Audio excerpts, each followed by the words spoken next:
Go ahead and laugh at me now, but you gon' cry later.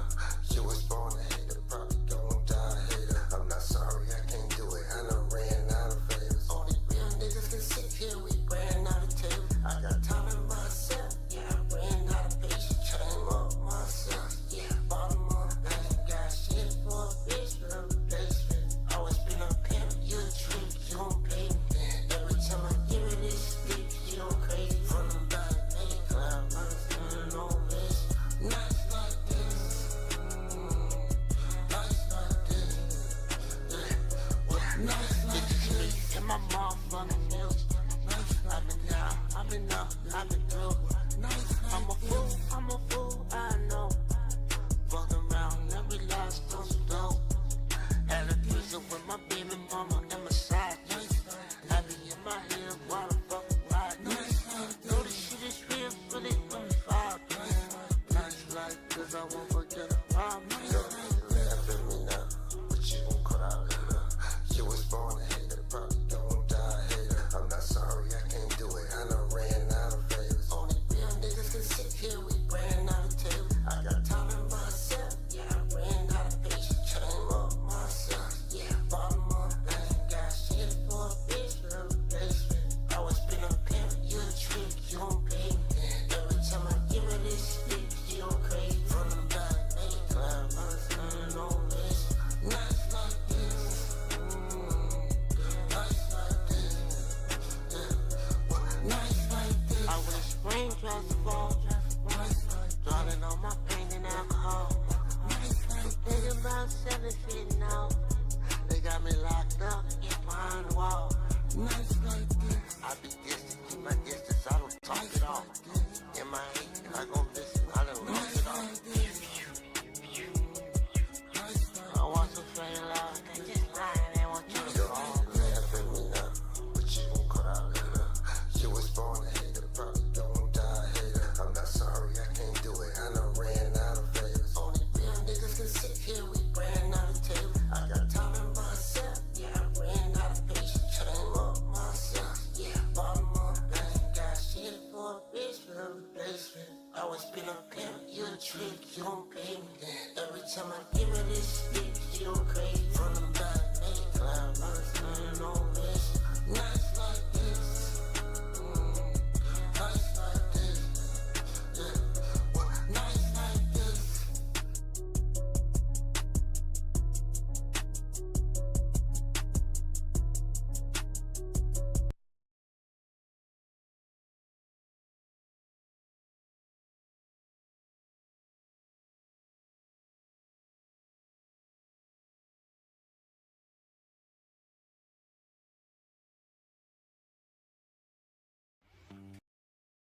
What's happening, people? This your boy. Yeah.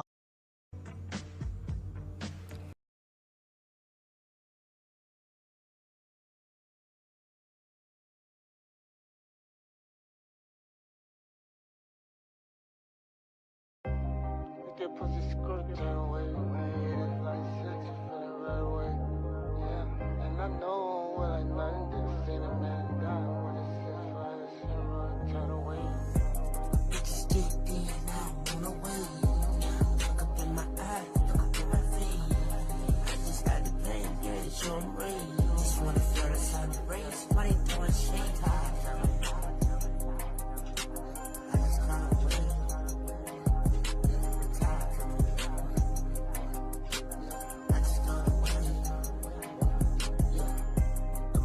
Kicked in, them edibles kicked in, the shroomies kicked in, the broccoli hit in. Heard that money sound, direct deposit came in. I wasn't feeling shit at first and then it kicked in. I went 55, just met the plug on Big Ben. Just might just step outside and hit the Central West End. Todd came in, now I'm surfing long way. I got lost for a minute, but I made it through the maze. Pop 2 of these, yeah, for the pain, yeah. Just got C4, I go out with a bang. See, I know you're a snake, walked around and showed your fangs. See, I get real forgetful, who is you, don't know your name. I know I bang your bitch, like I used to bang cocaine. I'm a 69 gobble, ninja lock, I'm a cancer, and I'm handsome. Bitch, who's a boss, I'm Tony Danza.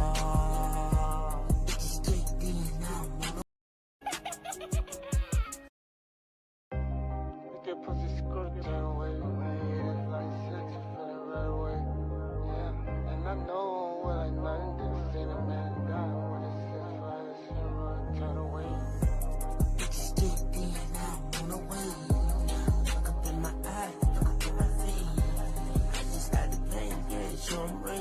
Just wanna feel the sun rays. Why they throwing shade? I just gotta wait. The time coming. I just gotta wait. The molly kicked in, them edibles kicked in. The shroomies kicked in, the broccoli hit in. I heard that money sound, direct deposit came in. I wasn't feeling shit at first and then it kicked in. I went 55, just met the plug on Big Ben. Just might just step outside and hit the Central West End. Time came in, now I'm circling on the way. I got lost for a minute, but I made it through the maze. Pop to an easier for the pain. Just got C4, I go out with a bang. See, I know you're a snake, fuck around and show no fangs. I get real forgetful, who is you, don't know your name. No, I bang your bitch, that I used to bang cocaine. I'm a 69 gobble, need you like me, I'm a cancer. And I'm handsome. Bitch to the boss, I'm torn down fly. It's a deep clean, now I'm on the way. Look through my eyes, look through my face. I just start the pain, yeah, so I'm ready. Just wanna feel the sun rays. When I throw a shade, yeah. I just gotta wait. Time coming. I just gotta wait. Time coming. I just gotta wait. What's happening, everybody? It's your boy S.A Smurf Dirty. I'm back again with Shenanigans. I got a little time to do some reaction before I head to work. I'm gonna get that money. Either way. How y'all doing? Hopefully y'all doing all right out there. Shout out to y'all. I'm gonna move this right along. 2 reaction videos. About Trump supposed to be eyeing Greenland. I seen something like that late last week. But it was kind of like in the same sense when I was reading the article, they downplayed it, basically saying it wasn't Trump, but this stuff was floating. Now, as the days have gone by, you heard it more and more and more. I don't know if nobody else out there. Also, with the reaction video of a state trooper accused of sexual assault, the R word, in a traffic stop. That's crazy. Knowing it, most times, if you get pulled over by cops, they have the power. They got guns and handcuffs, so that would be easy and very terrible if this was going on. So we're gonna go into that. Yeah, before that, let me go ahead and shout out to Doobie Energy. You need focus, energy, reaction, brain food? Well, I got something that's healthy and affordable and comes with many flavors. No dyes, no fillers, 150 grams of caffeine, vitamins, amino acids, no jitters, no crashing. What you waiting for? You sitting here looking at me, looking tired and sleepy. So go to www.doobie.gg, get you a starter pack, comes with a shake cup. And tell them I sent you, and get 10% off when you use my coupon code. X6 marks the spot. Yes, sir. Okay. Now that we got that done with, let's get into the transgressions of today. Yeah, we're gonna start off with the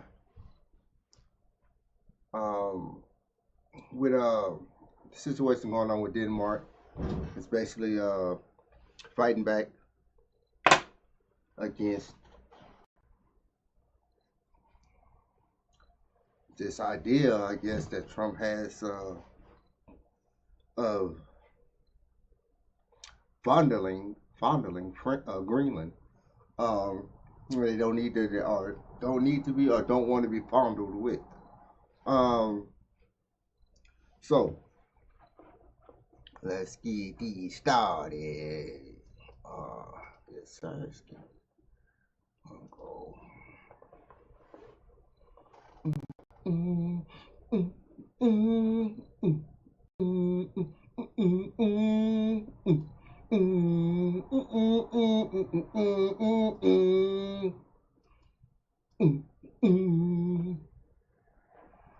Okay, where is it?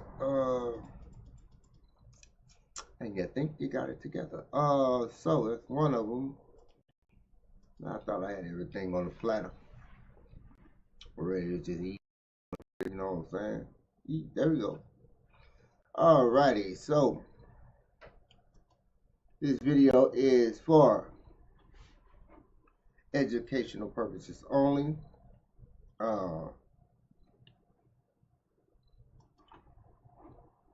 Shout out to Credit Goes to Elon Musk fan zone. If you get stuck on the melody, or if you just feel like you can't get, we're gonna see what's going on and see if we can. We the people, we are not talking about money about Greenland. We're talking about China. Other needs to take Greenland. Trump, 2016. Okay. We don't need China. And I did see that. So like I said, before we start,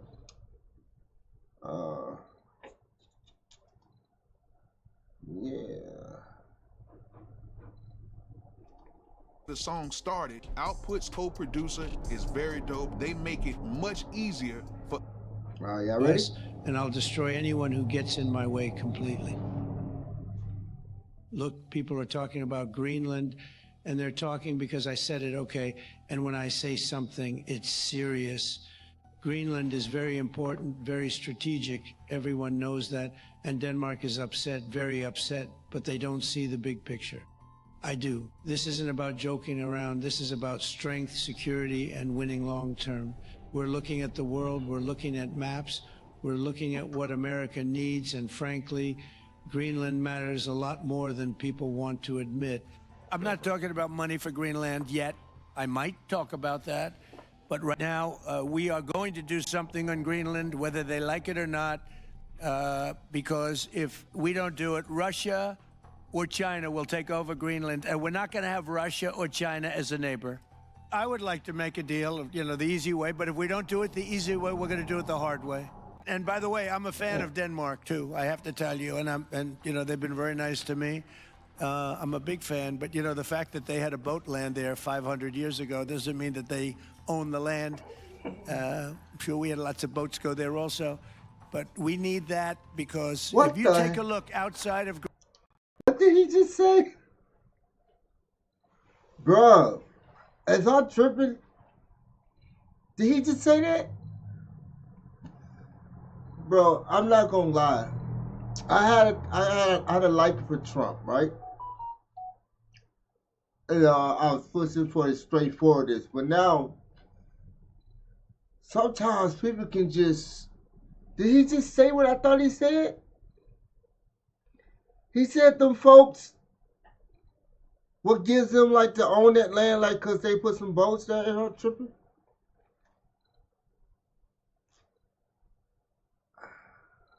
I get about, but that's all in there.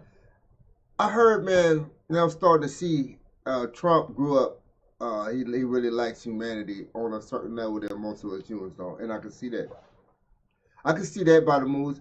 A lot of people who don't have to grow up in certain ways, they don't have to. They lack certain things like humanity. They don't see certain things. They play. It's anybody in that way is getting rolled over. You got to be in that type of thing. And he's bringing that to presidential, which is it's good when you're a certain type of president, right? Almost closer to the ones that we very well do not like. So, when he says stuff like that, he don't think he thinks like. Now, when we come over there fucking with them, who says to say that they go like what we do? We don't have like a good track record of coming in countries and they're just so happy that we're there. You know what I'm saying? Let's get to this. Greenland That just right blew now. my mind right there. There are Russian destroyers, there are Chinese destroyers and bigger. There are Russian submarines all over the place. We're not going to have Russia or China occupy Greenland, and that's what they're going to do if we don't. So we're going to be doing something with Greenland, either the nice way or the more difficult way. Louisiana, the Louisiana Purchase. He said, I'm governor of Louisiana. And he said, I would love, I didn't call him, he called me. He's very proactive. He's a great guy. He's a deal guy. He's a deal maker type guy. And we need it for national protection. We need Greenland for national protection. They have a very small population. And I don't know, they say Denmark, but Denmark has spent no money. They have no military protection. They say that Denmark was there 300 years ago or something with a boat. Well, we were there with boats too, I'm sure. So we'll have to work it all out. But he felt very strongly we need it for we need Greenland for national security. Not for minerals. We have so many sites for minerals and oil and everything. We have more oil than any other country in the world. We need Greenland for national security. And if you take a look at Greenland, you look up and down the coast.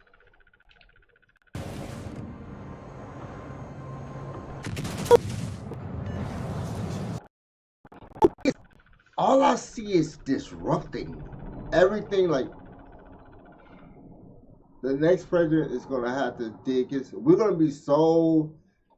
I could be dead wrong, and I'm hoping I am. But like, I just feel like we're going to be so toxic, so beefing with our inner circle, our allies, people in our own hemisphere, that we're going to, man. Because he's this way, but people don't understand. Like, when you go a certain way, it's what you see that you haven't made it yet. It's regardless how good it seemed when you first start. If you're heading towards corruption, if you're headed towards something, it's going to happen regardless if it's a day or 100 years from now. If you're going that way, you're going to end up. And that's what I'm trying to say, if you get that. And I feel like we're going that way. I feel more than ever we're really going that way. We got so much going on at one time right now. You have Russian and Chinese ships all over the place. We need it for national security. We have to have it. But the other key issue for European leaders at their summit was how best to handle Donald Trump's increasingly tough rhetoric over the future of Greenland, a semi-autonomous region of Denmark.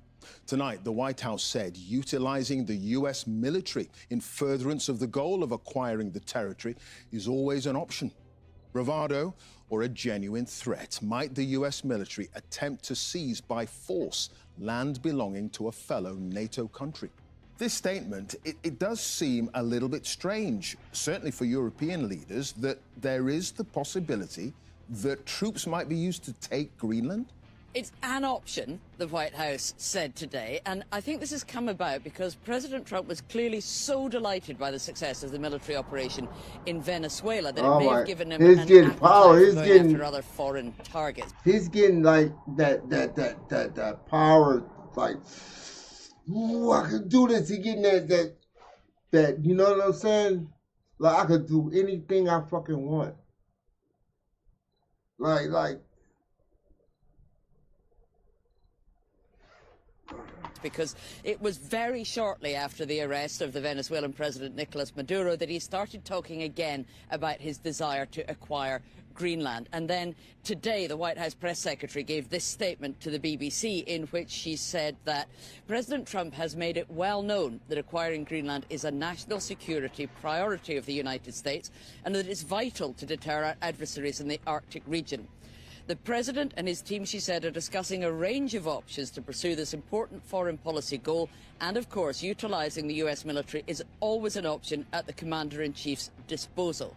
Now, also today, a senior White House official told Reuters that President Trump does want to acquire Greenland in this current term, so that's at some point in the next 3 years, and that he was looking at options of purchasing the territory from Denmark or forming some kind of very close alliance with the island. So there are definitely a range of options on the table, but anyone with any doubt about where Donald Trump thinks that that he sits in the Americas and his desire to extend his influence across the Western Hemisphere. You should look at the image that was posted yesterday, a very moody-looking Donald Trump with the clear statement on it that said, "This is our hemisphere." He means the Western Hemisphere. And by that, he includes not just North America and Greenland, but Central and South America as well. He thinks that America has the right to control and influence what happens in what he considers to be the US's backyard. And he is definitely flexing his muscles on that this week. Well, of course, Clive, the reason that so many European leaders were here in Paris was as part of the coalition of the willing. What they really wanted to do was try and find a way towards a stable future for... It's so easy to become a podcaster with Riverside. First, go to Riverside and open an account. When you're ready to record. That's crazy. That's crazy.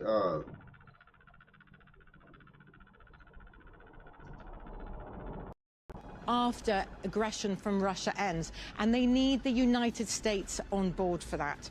The risk is over Greenland is that they end up going head to head with Donald Trump, because Greenland, yes, it is an Arctic island, but it is a semi-autonomous territory of Denmark's. The Prime Minister of Denmark, Mette Frederiksen, was inside the meeting today. She's a key EU ally for many of the European leaders here today and a key NATO ally of the United Kingdom's. But in the end, at this meeting at the Elysee, Paris, there was such a Greenland-shaped elephant in the room, Clive, that 6 major European powers, including the UK, France and Germany, made that joint statement and said the only ones who can decide the future of Greenland is Greenland itself and Denmark. But is that really enough to contain Donald Trump's ambitions? As we've just heard there from Sarah, he's put all sorts of unilateral possibilities on the table to acquire Greenland, whether to buy it or to take it by military force.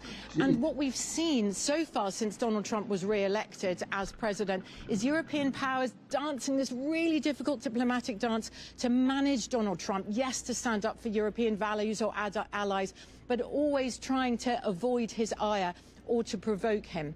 But will that still be possible? The Danish Prime Minister says if he takes Greenland, that will be the end of the transatlantic alliance NATO that Western Europe has relied on for its security since the end of the Second World War.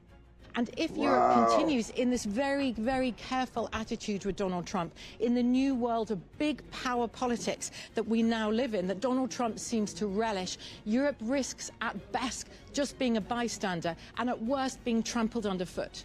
You got something against Greenland? I think Trump should buy Greenland. I've always felt that way. It'd be great to buy it. I was an agitator in the first We've bought so much of our territory in our history, right? Whether Alaska, Louisiana, where we are now in Manhattan, but it's not for sale. So I think, look, there's already a defense agreement that gives us extensive basing rights. We bought basic rights. Let's go and tell them we want. And also the Greenlanders are saying, please, someone come and develop our rivers. So go and do that too. So I think if he just asks, he'll get everything he wants. Yeah, because in the Trump briefing, and I guess the Republicans, both Trump and Rubio said they want to buy Greenland. I mean, Greenland, the lefty media is saying they want to go and have a military invasion. That's not what they're saying. No, of course they're not.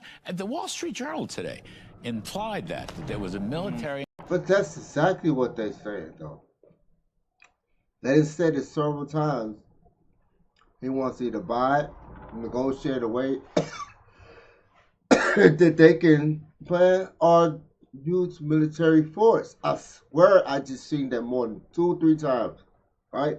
Also, before this video, I heard the rumor last week doing on a post or whatever like that when it was just talk. Because that's exactly what's going to happen. Because why do they try to play with our intelligence like that? Why do they do that? Like, the whole reason he's saying about Greenland is that it's vulnerable and an asset for us. Meaning he don't want Russia or China getting a hold of it because we're vulnerable. And if we get to it, it's an asset. So what the fuck is you talking about with this gaslighting ass shit? Them niggas, man, this is what old, white, rich motherfuckers with no soul do, man. This shit right here. These motherfuckers don't got no type. It's just got the peace ain't enough. It's all a power move over something. But and now let's look at the military. I'm ex-military, right? Yes, when you playing the game of this bullshit that is going on and cause so many lives, can't nobody mind their business. Can't nobody fucking just do them. That you got to, just conquering, doing all this. You want to expand and build it and all this shit like this. We ain't gonna do nothing but go up there and fuck up the goddamn environment. That's all gonna happen. Denmark, cold, clean, that place up there clean and all types of shit. Nature. We gonna go up there and a couple more animals gonna be extinct. Cause that's what happens. When those people like that go up there and go places, you just touch everything, fuck it up, fuck up the environment, dig holes, extract all the minerals, wage war, fuck up shit, drop bombs. Like we can't wait to use them. Invasion, and it was going to break up all of NATO. Yeah, you don't need a military. You just need crossing guards, lightly armed crossing guards. You go and conquer the place. Sack of money. That's all they hear for. Look, you think you're funny with your rusty, dusty ass fucking. He think that's funny with his ass fucking. You have investment agreements. You're right about the rare earths, and you have a strategic land Look at this goofball. Look, those, the Russians and Chinese are That's all the type over of people that do stuff like this. They're all there. Them motherfuckers, man. Ships, it's not good. And the population's only 57,000. The Cowboy Stadium could hold more than 100,000 in Dallas. The entire population. There is no military. You don't need Schwarzkopf to go in there and take Greenland. 57, do they get 2 senators and a representative? That's how it would work, right? I mean, Democrats always say they want to add states, so we could add Greenland. But I mean, it's a serious proposition, isn't it? To buy it? Yeah. Or to Rich's point, you need a willingness to sell, and Denmark doesn't want to sell.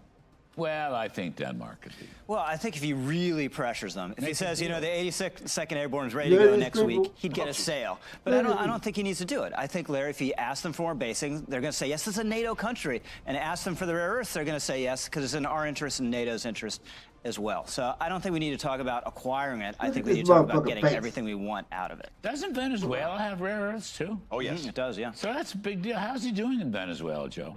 He's doing great in Venezuela. Yeah. You look at a poll today, Washington Post, not exactly a bastion of conservative sentiment, but they have a poll out today asking Americans, would you support Maduro on trial for narco? 50% of Americans say yes, only 14% oppose, 36% I guess are in their phones and don't know what's going on and they're not sure. But 50-14 tells us that more and more Americans, when they see a military exercise that was conducted in the flawless way, almost flawless way that it was, where you have no U.S. casualties and something like 100 on the other side, and within 3 minutes you went into a military compound, got the unelected leader of a nation, and then got him back to New York for a trial. They see that kind of execution the way they did in Iran and Fordo and taking out those facilities, and they see that Pete Hegseth, A, is deserving of Secretary, and B, Donald Trump, when he says something, he means it. Yeah, and Marco Rubio designed the whole strategy. What's going on in Venezuela will terrify you, and it's coming here if we don't stop them. I'm going to tell you what's really happening there, and it's bad, really bad.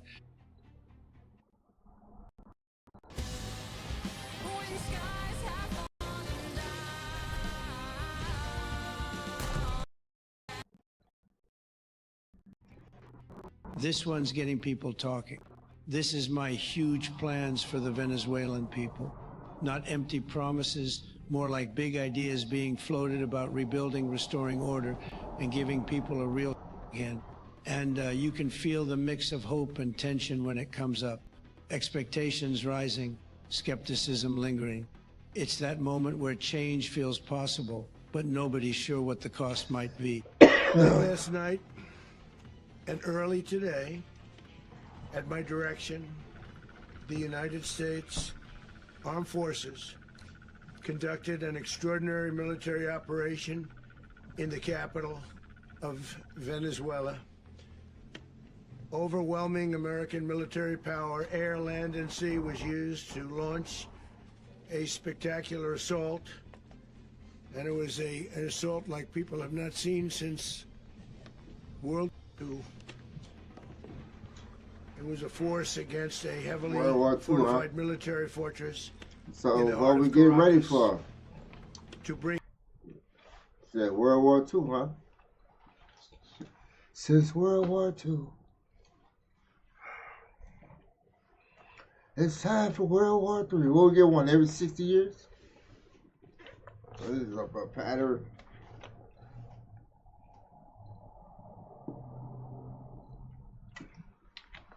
It's just ridiculous. Right?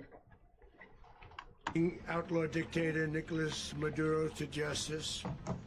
This was one of the most stunning, effective, and powerful displays of American military might and competence in American history. They, as you know, they kidnapped, assaulted, and by Tren de Aragua animals named Gosselin, and left her under the bridge. There was a bridge that will never be the same to so many people after seeing what happened. As I've said many times, the Maduro regime emptied out their prisons, sent their worst and most violent monsters into the United States to steal American lives. And they came from mental institutions and insane asylums. They came from prisons and jails. The reason I say both, they sound similar. Actually, prisons, a little bit more hostile, a little bit tougher. A mental institution isn't as tough as an insane asylum, but we got them both. They sent from their mental institutions, they sent from their jails, prisons. They were dealers, they were kingpins, they sent everybody bad into the United States. But no longer, and we have now a border where nobody gets through. In addition, Venezuela unilaterally seized and stole American oil, American assets, and American platforms, costing us billions and billions of dollars. They did this a while ago, but we never had a president that did anything about it. They took all of our property. It was our property. We built it. And we never had a president that decided to do anything about it. Instead, they fought that were 10,000 miles away. We built Venezuela oil industry with American talent, drive, and skill. And the socialist regime stole it from us during those previous administrations, and they stole it through force. This constituted one of the largest thefts of American property in the history of our country. Considered the largest theft of property in the history of our country. Massive oil infrastructure was taken like we were babies, and we didn't do anything about it. I would have done something about it. America will never allow foreign powers to rob our... I guess he's doing something about it. He had to look and say, what can I get more billions at? We can do this. None of the other presidents said anything about it, but hey. Oh, man. Our people drive us back into and out of our own hemisphere. That's what they did. Furthermore, under the now deposed dictator Maduro, Venezuela was increasingly hosting foreign adversaries in our region and acquiring menacing offensive weapons that could threaten U.S. interests and lives. And they used those weapons last night. Potentially in league with the cartels operating.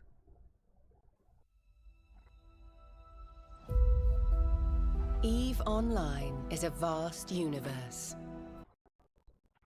Operating along our border. All of these actions were in gross violation of the core principles of American foreign policy, dating back more than 2 centuries. And not anymore. All the way back, it dated to the Monroe Doctrines. And the Monroe Doctrine is a big deal. But we've superseded it by a lot. By a real lot. They now call it the Monroe Document. I don't know. It's Monroe Doctrine. We sort of forgot about it. It was very important, but we forgot about it. We don't forget about it anymore. Under our new national security strategy, American dominance in the Western Hemisphere will never be questioned again. Won't happen. So just in concluding, for decades, other administrations have neglected or even contributed to these growing security threats in the Western Hemisphere. Under the Trump administration, we are reasserting American power in a very powerful way in our home region. And our home region is very different than it was just a short while ago. The future will be, and we did this in my first term. We had great dominance in my first term, and we have far greater dominance right now. Everyone's coming back to us. We knocked out 97%, and those mostly come from a place called Venezuela. We're going to run the country until such time as we can do a safe, proper, and judicious transition. So we're going to run the country. We don't want to be involved with having somebody else get in, and we have the same situation that we had for the last long period of years. So we are going to run the country until such time as we can do a safe, proper, and judicious transition. And it has to be judicious, because that's what we're all about. We want peace, liberty, and justice for the great people of Venezuela, and that includes many from Venezuela that are now living in the United States and want to go back to their country. It's their homeland. We can't take a chance that somebody else takes over Venezuela that doesn't have the good of the Venezuelan people in mind. We've had decades of that. We're not going to let that happen. We're there now, and what people don't understand, but they understand as I say this, we're there now, but we're going to stay until such time as the proper transition can take place. So we're going to stay until such time as, we're going to run it essentially until such time as a proper transition can take place. As everyone knows, the oil business in Venezuela has been a bust, a total bust, for a long period of time. They were pumping almost nothing by comparison to what they could have been pumping and what could have taken place. We're going to have our very large United States oil companies, the biggest anywhere in the world, go in, spend billions of dollars, fix the badly broken infrastructure, the oil infrastructure. You hear that? And start making money for the country. So we're going in, we're going to take control of the country. Yeah, he just said it. He said we're going to take control for a substantial amount of time, so until they can find another. So we finna run it. Then he says we're going to bring our. Come on, man. This what it was about in the beginning. I just don't like the fact that you just like what was it?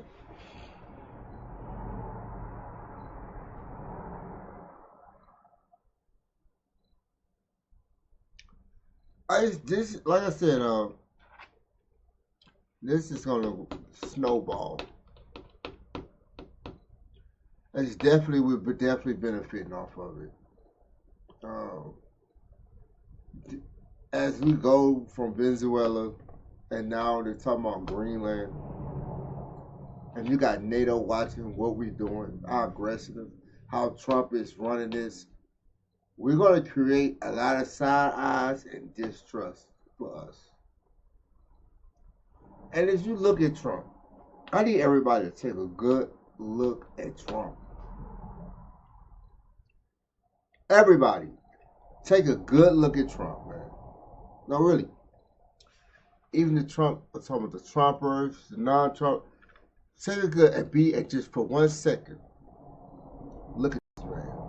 And we are ready to stage a second and much larger attack.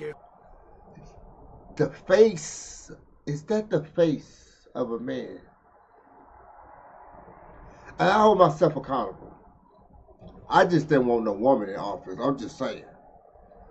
I didn't want nobody in office that was going to allow weirdos to use female bathrooms and male bathrooms. I didn't want nobody that was going to okay that shit. So say what you want. I didn't want nobody that was going to okay transgenders to use female bathrooms and shit like that on a play sports team. So if you was the president that was for that, I was against you. Trump sold us everything, and he threw money. He threw us a loop. We should have known that. We took it. But we took it from the same face. Look at this face. This face, when he talks, his looks, it was all funny. But when you look at every kid's cartoon, you look at every villain, he has the face of a straight villain. He's going to get what he wants. This is business to him. It's not. Imagine how Trump talks about all of us,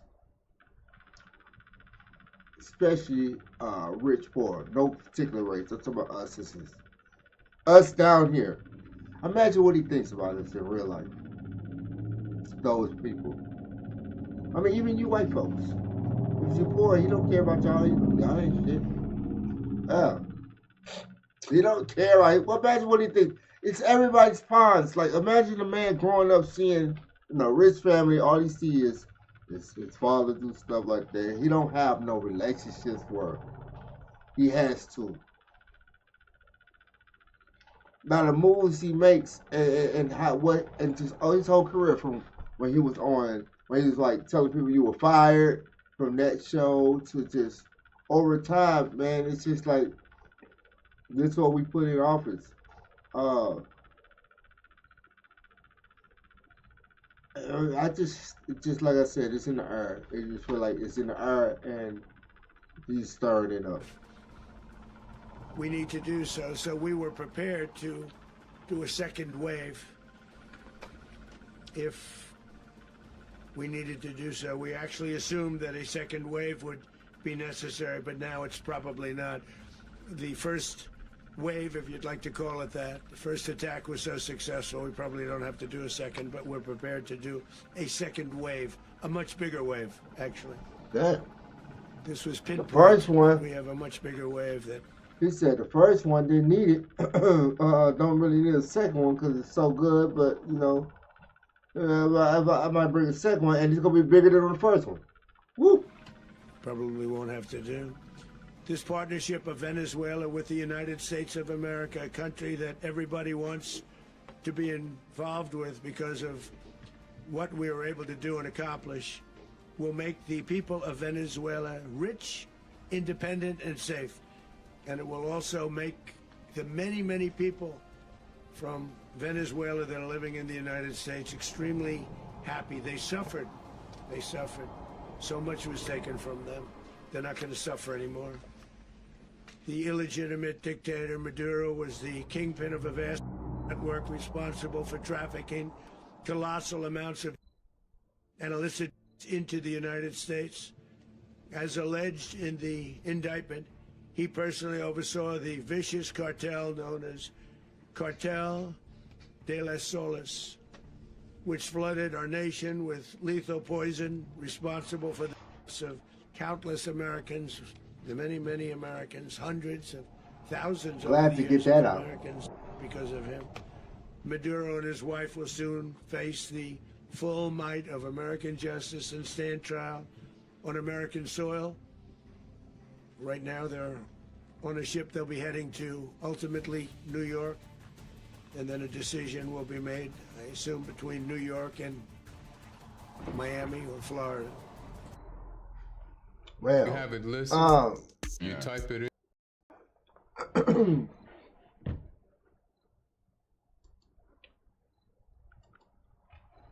In fact, he's going out to Denmark, though. Okay, he went out to Maduro or whatever. When he got there, he was a terrible person, they say, send the drugs to the United States. We don't need no more of those. We don't. Seems like an easy target for a greater picture. I guess you play silly games, win silly prizes. So, Trump, you know, they're strategic. Yeah, and we seen a loophole. We seen this man could be an evil man, could be doing and doing as well. And so, what's the word called? Agenda. Agenda's always there. So they got him out the way now. Like Trump said, hey, we're gonna run that country until he said we're gonna run it until for a substantial amount of time until we see fit as for a person that's qualified to do so. And you know it's gonna be appointed by who? So we really took a country. We took a country. We just took a country, and we finna in the oils. I ain't never had a Venezuela girl. It's probably some Venezuela fine ass Venezuela bitches. Venezuela, I definitely. But yeah. All right. Come with the second one now. This second one now, we finna watch. Do a reaction on this. A state trooper. He accused of sexual harassment. Can you believe that? Can you believe it? Alright, let me. How's everybody? Finishing up this last one before I go to work. If you come across it, I appreciate you. Please like and subscribe. Double tap that screen. I greatly appreciate it.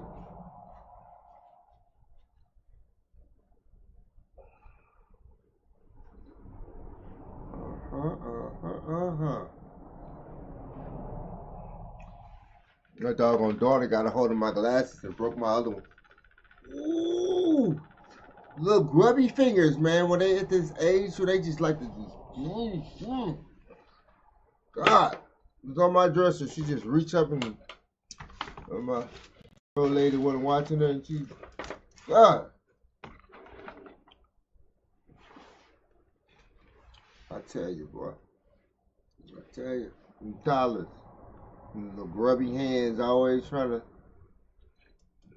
grab something. Get your ravioli fucking hands off my shit.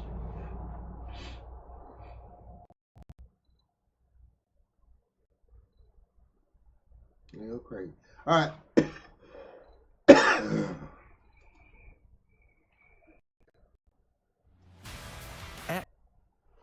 All right.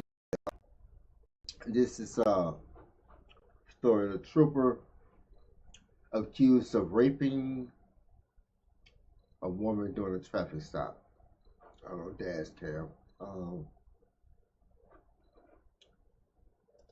Ready to go to Large Crime Network.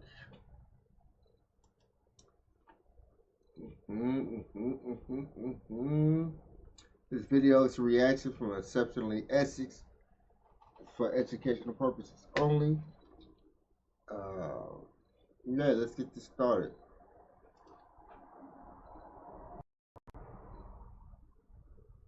At Grainger, we have over 1 million products, including the ones that help keep your workplace safe.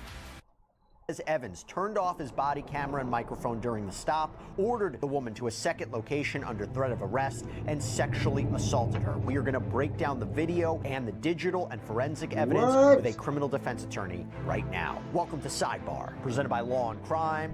What kind of heathen?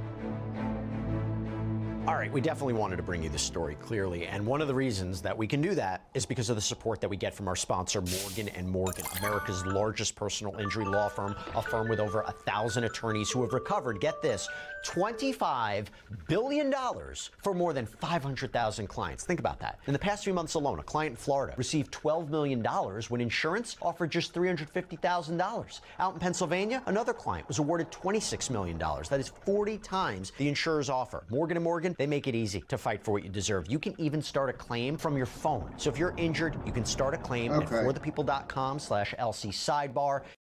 It's pulling over a woman for an expired charged with rape.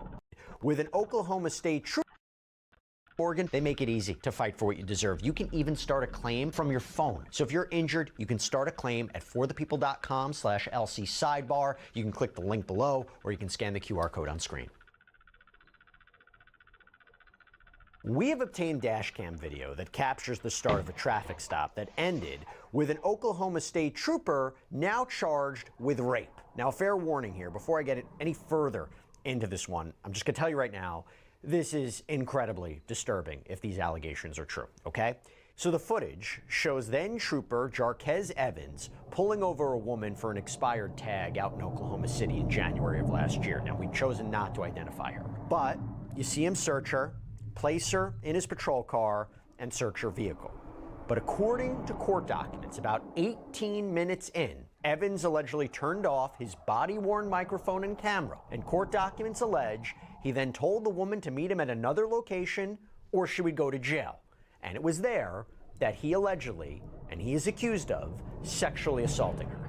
Now we're going to break down this newly released video, the disturbing affidavit, how DNA evidence from the trooper's own uniform apparently led to his arrest. You wonder how on earth could this happen if it's true. So I want to walk through the allegations from the very beginning. It is January 26, 2025. A woman is pulled over by Trooper Evans, and the reason is there's an expired tag. So for the first several minutes, it kind of looks pretty standard, pretty procedural. Evans has her step out, empties her pockets onto his car hood, then he has her sit in his cruiser while he searches her SUV, and while in his car, she makes some calls, and we can hear some of what she says. You ran a light. Well, I'm on 29 and high. Why should I get pulled over? The out-of-date tag. Oh my God, I'm calling. What car are you in? The new Suburban. Oh,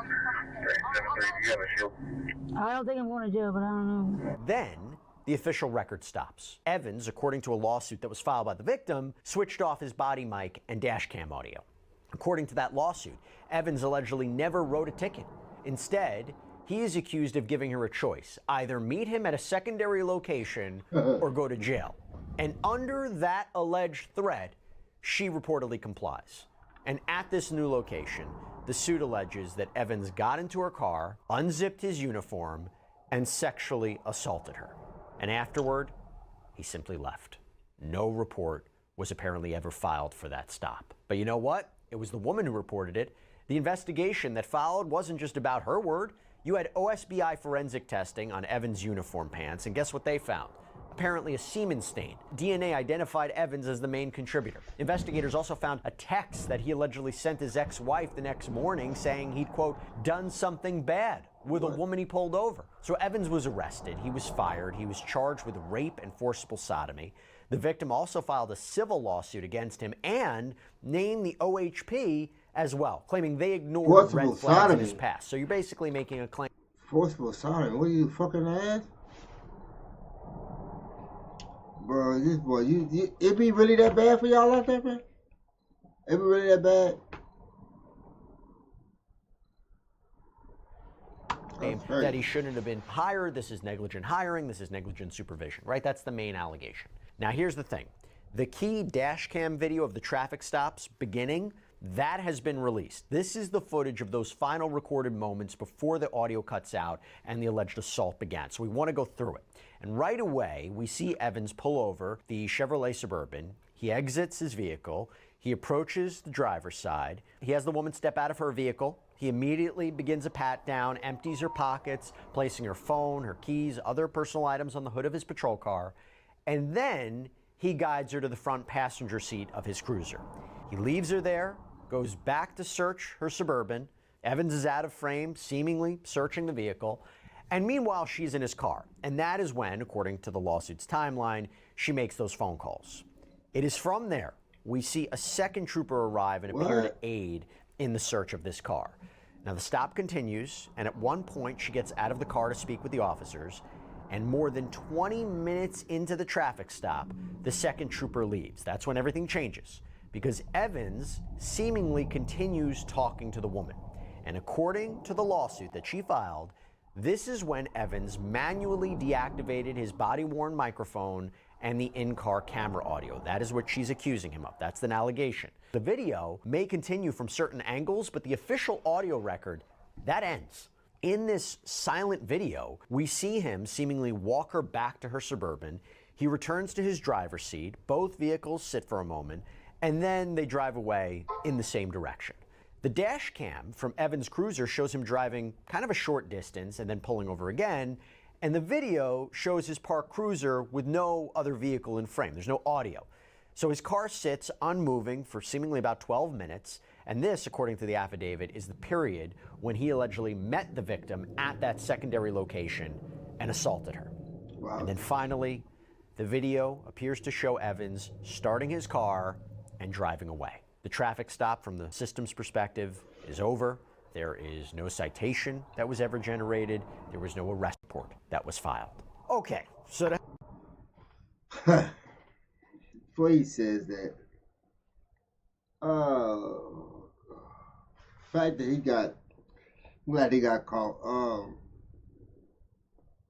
because he got away with that, he eventually would have got caught, but he would do it to more people. Like, I think that when you're in a high position like that and you do something like that, you think you can get away with it, try to do it again. You create more victims. I'm glad they was able to get him. So that's wild. So that means you up there, you start, man, pulling people over just cause. You know what I'm saying? And threatening them, and they might have a warning, and you start.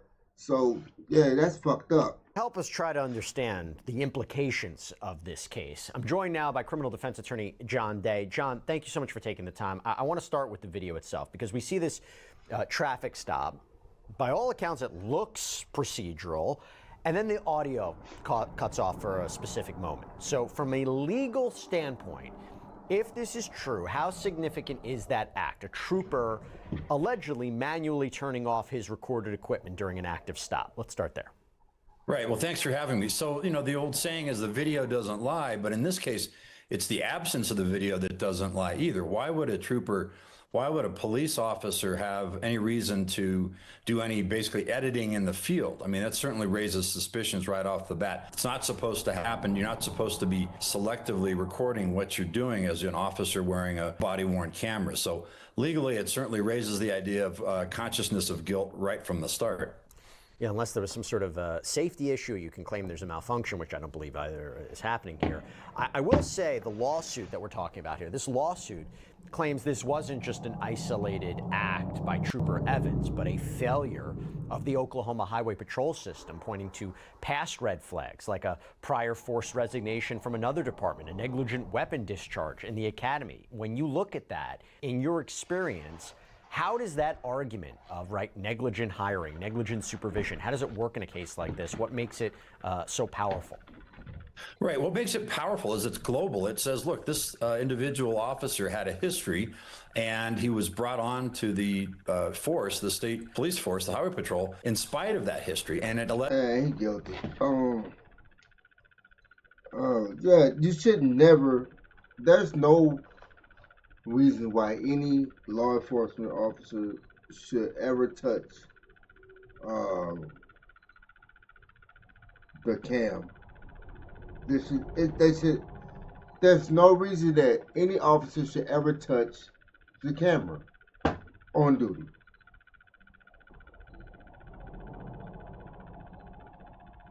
On duty. There's none. Anything other than that is deceptional. You don't want, and that's for not only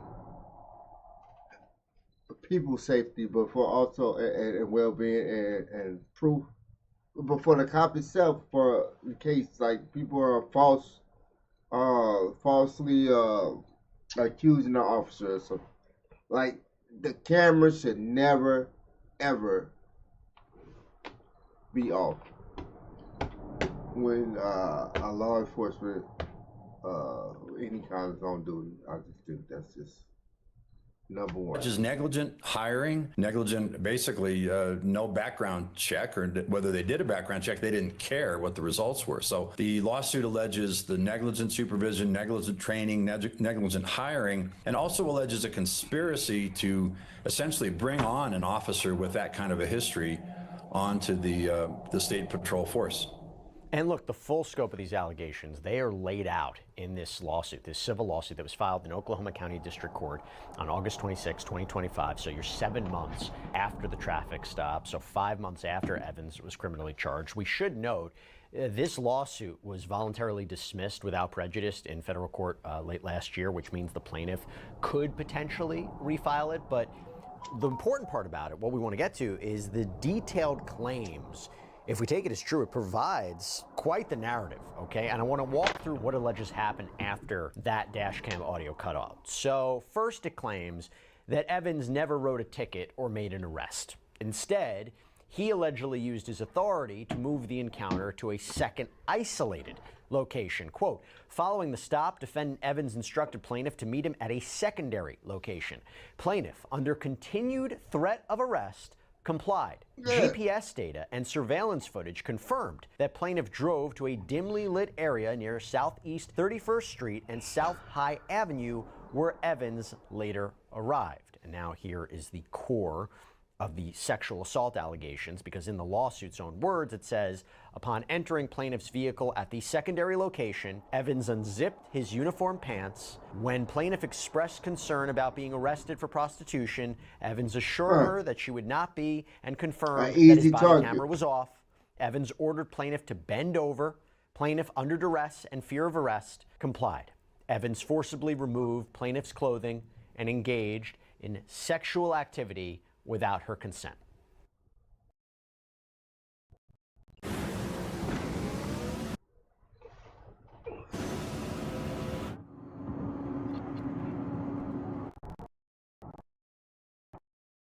Yeah, he went, when the other officer left,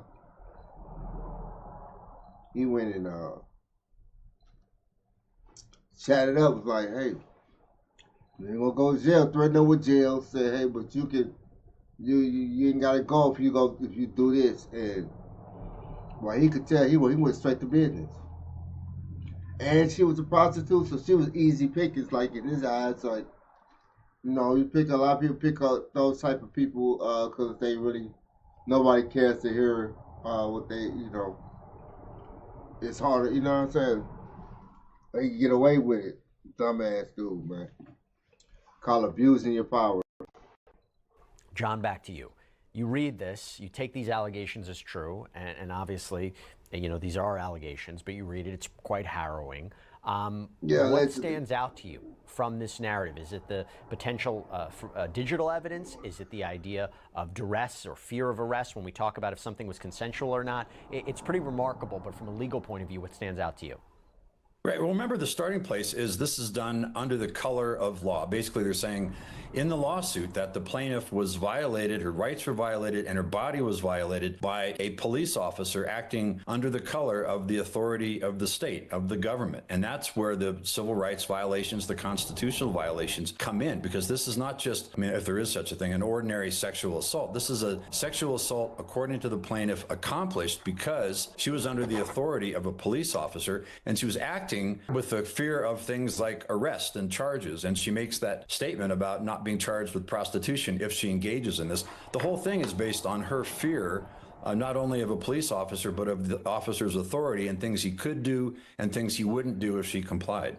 Right. And by the way, just to be clear, the lawsuit says that Evans then just left, but to be clear, the investigation didn't rely solely on her account. The affidavit details the forensic evidence in this case. Quote, during the subsequent investigation, the Oklahoma Highway Patrol submitted Evans' uniform pants to the Oklahoma State Bureau of Investigation for forensic testing. OSBI analysts located a semen stain on the interior surface of the garment. DNA analysis conclusively identified Evans as the major contributor, and plaintiff could not be excluded as a contributor to the secondary profile. John, in the totality of this, it looks really bad. From a defense perspective, where do they go with that? Well, where do you go with that? There's not much room for a defense to the charges. You certainly have to. And now you can say DNA, with that DNA on it. Could get on clothing from a variety of ways, and if there was any contact from the initial stop, that could certainly contribute to it. But I mean, it's just the evidence is overwhelming and it's damning. And if you're trying to defend the civil lawsuit, your best bet is to try to resolve this thing through a settlement and just close the chapter, because it's so sordid and it's so awful for the young woman involved to have a police officer, the power of the state compelling you to do something like engage in sexual activity.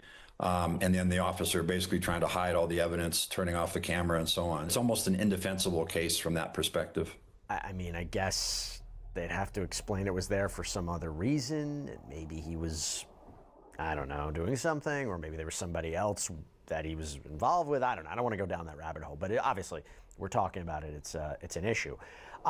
This is interesting. So there's then what the affidavit calls a statement against interest, and we'll talk about it. But the lawsuit reveals this apparent text message. Quote, investigators recovered additional corroborating evidence from a text message exchange between Evans and his ex-wife sent the morning after the incident. In that message, Evans admitted he had, quote, done something bad, referencing a woman he had pulled over the prior night. So, John, when we say a statement against interest, what do we mean? And B, when we talk about potential evidence in a case, we talk about surveillance footage being key, we talk about forensics, we talk about witness account, the text messages, right? Those are some of the most damning because they do go to sometimes a state of mind, unless you're going to be arguing someone else had your phone and sent something. But a message like that, A, what is statement against interest, and B, how powerful is that message? Right. Well, statement against interest is as it sounds. It's a statement made by a party that is against their potential defenses, that puts them in a place that is not advantageous to them. And in this case, texting an ex-wife something like, I've done something bad, undercuts any possibility that there's going to be some sort of consensual defense to this, that somehow that this was an act that both parties agreed to be. And it shows consciousness of guilt, essentially, on the part of the sender, on the part of the officer, because you don't say I've done something bad if you feel like you've done something good. So the statement against interest here is so clear, right, and it helps from the plaintiff's perspective establish that he knew what he was doing, he knew he'd done something wrong, and he is documenting that to his ex-wife. And why would he call his ex? Well, I wonder, was it his ex-wife when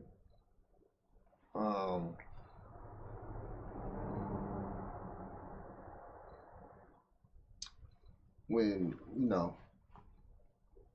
he was doing this, was they married now? Or was that his ex-wife when they just did what he just did what he did, and he called his ex-wife? No, tell his ex-wife what he just did. I gotta say something. I mean, if these allegations are true, this is a member of law enforcement. They know about evidence. Why would you put something in text messages like that?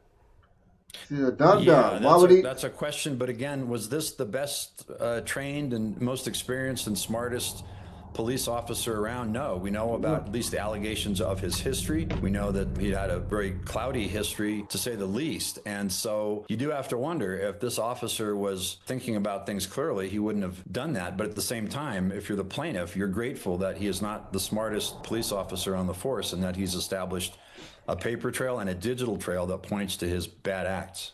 Mm-hmm. Imagine being able to build an app with your name on it, just by thinking about it. Meet Base 44. Right, those are the worst. The worst to me is that you do not want bad police officers out on the street. You don't want them. There's so much worse than having criminals out. You know, you could about know and move around criminal, but officer is supposed to be somebody of. And when they come in the sheep's clothing, and they really need to be dealt with quick and removed. And for real, made example, the harsh punishment, because they are the example of what's supposed to they arrest people. So how you gonna be doing something like that? So you should get punished more than the average, because you out here doing stuff, you locking people up. Shit crazy, man. So finally, the lawsuit makes a much broader claim, and that is that the OHP should never have hired or kept Evans. And it points to what it calls a series of red flags. Quote, prior to his employment, Evans was compelled to resign from the Grenada, Mississippi Police Department under circumstances suggesting misconduct of a potentially criminal nature. During his training at the Oklahoma Highway Patrol Academy, Evans negligently discharged his service firearm into a wall within the training facility. This... Yeah, he dumb. I'm ex-military, y'all. I'm ex-military, you hear me? I was in the Navy. I was in the Navy with the boot camp. I was stationed in Hawaii. Look, we trained it on our arms. I had to stand on the poop deck. I had to stand at the permission to come aboard. Put my gun when I stand watch at the desk. I had to exchange my weapon. Discharge it to make sure it's clear in the little thing that catches the bullet, just in case you had one in the chamber, and then pass it off to the officer or receive so I can stand by 2 to 4 hour watch at the deck. So yeah, I know all about that. We did a lot of gun training. That's one thing that I'd never seen done or I never done. And so I'm pretty sure that was looking at him crazy as hell when he did that. Serious incident should have triggered further psychological evaluation. And yet after the detailed allegations that we just outlined, the lawsuit was voluntarily dismissed without prejudice in federal court in January of this year. Before we even get to that, how relevant is everything in the past, John? How relevant is it to the case? How much of that would actually be introduced? Because couldn't you say, you know, you have to have some sort of connective tissue?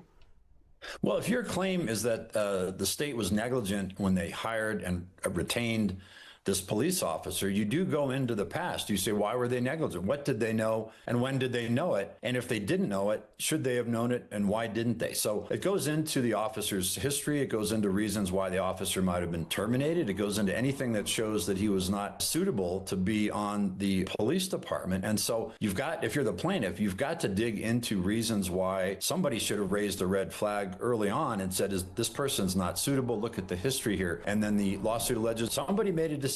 That's okay. Let's bring him on. We're okay with that history. And that's where the negligent hiring comes in. And that's where essentially the allegation of a conspiracy to bring him on to the force, even though they knew about the officer's shady past, according to the lawsuit.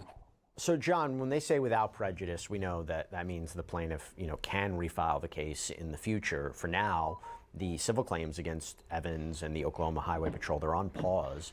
But this felt like a surprising turn, right? Because from the outside, it looks like a strong case, given the apparent DNA evidence, the text message, the dash cam. Why would a plaintiff and their attorneys choose to voluntarily dismiss a case like this at this stage?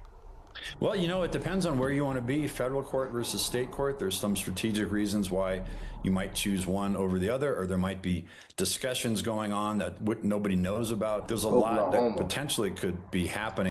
It would be an Oklahoma state troop. But it doesn't seem like the plaintiff... They just seem like they'll be doing stuff like that. No, when you won't get put Oklahoma is giving up on the claims. It just seems like there's something going on that we may not necessarily know about. And what are your overall thoughts about the criminal case against him? It's a strong case. You've got the entirety of a digital trail in terms of the dash camera, the timing. The officers are tracked through their work shift. We know where they were. We've got the video. We've got the video that the officer was self-editing. We've got the statements from the woman and the investigation. So the fact is that if you are someone whose job is to enforce the law, if you choose to break it, that's pretty catastrophic. And there are ways to follow up and track that. So again, the officer, you would think an officer would not even engage in this kind of activity, a sworn law enforcement officer. But like any profession, there are always going to be those who do not live up to their mission. John Day. Great seeing you. Thanks for taking the time. Thank you. And that's all we have for you right now here on Sidebar, everybody. Thank you so much for joining us. And as always, please subscribe on YouTube, Apple Podcasts, Spotify, wherever you should get your podcasts. You can follow me on X or Instagram. I'm Jesse Weber. I'll speak to you next time.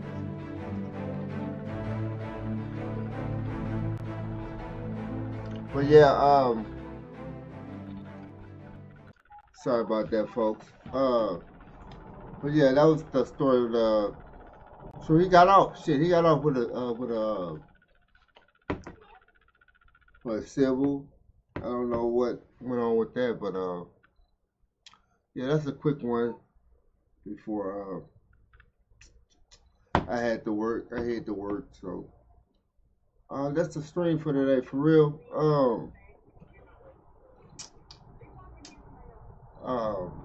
Yeah, I'll be back with more shenanigans, more reactions, and yes.